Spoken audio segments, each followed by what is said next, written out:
Алоэ өсімдігімен қандай ауруларды емдеуге болады? Бұл туралы білгіңіз келсе, видеоны соңына дейін көріңіз. Сондай-ақ бұл каналда сіздің денсаулығыңызға пайдалы барлық ақпараттар бар. Сондықтан бірден тіркеліп алыңыз.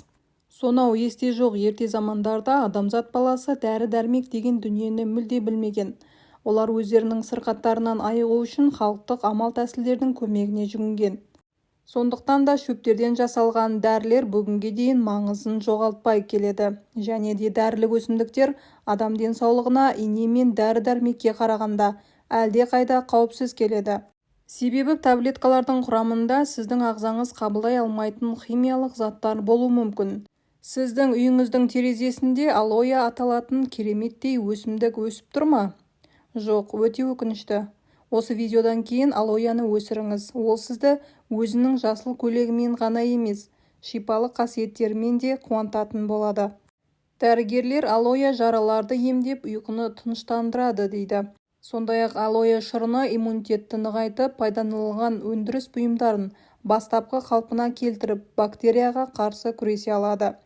Басқа өсімдіктер секілді алоэда көміртегіні жұтып, оттегіні шығара алады. Сондықтан да оны ұйықтайтын немесе адам көп жүретін бөлмеге қойған дұрыс. Алоэ екі қабат әйелдер, бүйрек, өт қабы, цистит, геморрой ауруларымен қиналатын адамдарға кері әсер етеді. Сондай-ақ қан қысымында ауытқушылығы бар адамдарға да алоэға жақындауға кеңес берілмейді. Алоэны қандай жағдайда қолдануға болады? Тәніңізді тыныштандыратындай ванна қабылдағыңыз келсе, 3 ас қасық шырынды 2 стақан сүтке және жалбыз тұнбасына қосып жылы ваннаға қосасыз. Мұндай ваннада 15 минут жатуға болады. Күйік шалғанда, іріңді жаралар пайда болғанда алоэны қойып дәкемен таңып тастау керек және әр 2 сағат сайын ауыстырып тұру керек. Ол үшін алоэның жапырақтарын жуып бинтке қойыңыз да аздап жаншыңыз. Содан кейін барып ауырған жерге қойыңыз. Ал қыз-келіншектер алоэдан маска жасай алады. Ол үшін алоэның 1 қасық шырыны мен қаймақты араластырасыз да оған жұмыртқаның сарысын қосасыз. Қоспаны таза бетке жағып 15-20 минут ұстаңыз да жылы сумен шайып тастаңыз. Нәтижесінде теріңіз жылтырап, сұлулана түседі. Иммунитетті көтеру үшін алоэ шырыны мен балдың қоспасын жасайсыз. Шырынды алу үшін 15 см болатын бірнеше жапырақты үзіп алып, сумен 1 рет шайып жіберіңіз. Таза стақанды дәке немесе мәрліні аласыз. Қолыңызды тазалап жуыңыз да сол мәрлінің бетіне әбден кескіленген алоэны қоясыз. Оны қолыңызбен қатты сығып, суын стаканға тамызасыз. Дайын шырынды балмен араластырыңыз. 1/1 порциясында. Бұл қоспаны күніне 3 рет 1 шай қасықпен тамақтан жарты сағат бұрын ішіп тұрыңыз. Пайдалану уақыты 3 апта. Егер суық тигізіп алсаңыз, алоэның жаңадан жасалған шырынын әрбір 3-4 сағат сайын 2-3 тамшыдан тамызып тұрыңыз. Бұл әдісті 2-3 күннен артық жасауға болмайды. Егер сізде гастрит, асқазан жарасы болса, немесе тәбетіңізді жақсартқыңыз келсе, күніне 2-3 рет алоэ шырынын ішіңіз. Ларингит, тамақ ауырсынуы кезінде тамағыңызды, аузыңызды алоэ шырынымен шайыңыз. Терезеңіздің алдындағы алоэның бір бойынан осыншама үлкен дәріхана жасап алуға болады екен. Оны пайдаңызға жаратыңыз да суаруды ұмытпаңыз. Қысқы көктемгі кезеңде кесілген жапырақтардың емдік және пайдалы қасиеттері айқынырақ болады. Алоэ шырыны дәрумендерге, ферменттерге, қышқылдарға өте бай.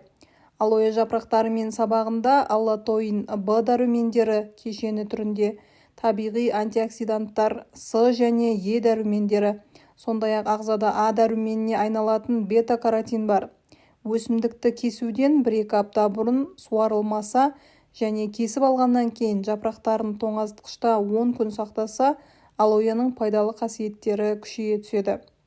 Алоэ шырыны дәстүрлі медицинада кеңінен қолданылған. Оның қабынуға қарсы, бактерияға қарсы, өт айдау, күйікке қарсы және жараларды жазатын қасиеттері бар. Бұған қоса асқорту бездерінің секрециясын күшейтіп, тәбетті жақсартады, иммунитетті және ағзаның қорғаныш қасиеттерін арттырады. Зақымдалған тіндердің қалпына келтіру процестерін күшейтеді. Дәстүрлі медицинада алоэны іш жүргізетін дәрі ретінде қолданылған. Ол тоқ ішектің жиырылуын, яғни перистальтикасын күшейтеді. Аз мөлшерде ас қорытуды жақсартады және тәбетті арттырады. Алоэның жаңа сығылған шырыны күйіктер мен сүйек майының қабынуы, яғни остеомиелит кезінде қолданылады. Жара немесе күйік үстіне шырынға малынған дәке таңғышын салады. Темір қосылған алоэ шәрбаты дәрілік препарат. Күніне 3 рет 1 ас қасықтан қабылданады. Темір тапшылық анемиясы және сәулелену нәтижесінде анемия кезінде өте пайдалы.